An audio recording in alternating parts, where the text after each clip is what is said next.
Hey guys. Welcome to Couple. Please like and subscribe if you like this video.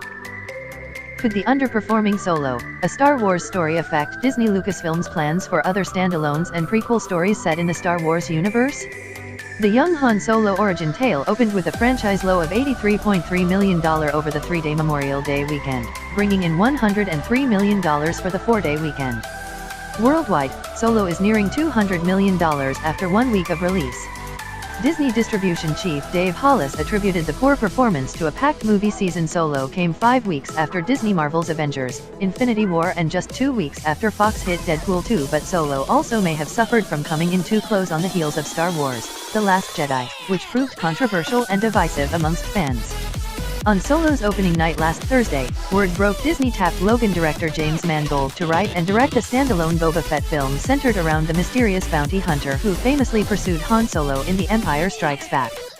That news came months after the studio officially announced in November The Last Jedi writer-director Rian Johnson would next steer his own trilogy of Star Wars films separate from the episodic saga, and months still after Disney announced yet another series of films from Game of Thrones creators David Benioff and D.B. Weiss.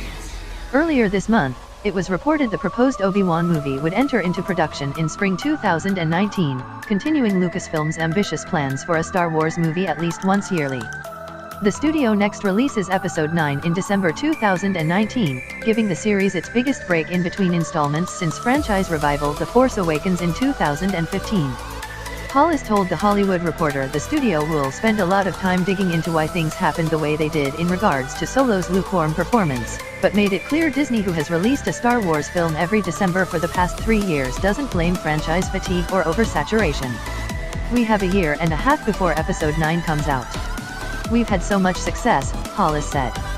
The previous 3 Star Wars films did $4 billion worth of business at the box office, so it doesn't feel like saturation is necessarily an issue, but we are still answering all of the questions. With at least 6 films in the works: the Johnson trilogy, the unknown Benioff/Weiss movie or movies, Obi-Wan, and now Boba Fett, one has to wonder if Solo has Lucasfilm reconsidering the projects on the table because, as Solo proves, it takes more than just the Star Wars brand to launch a film or a franchise within a franchise.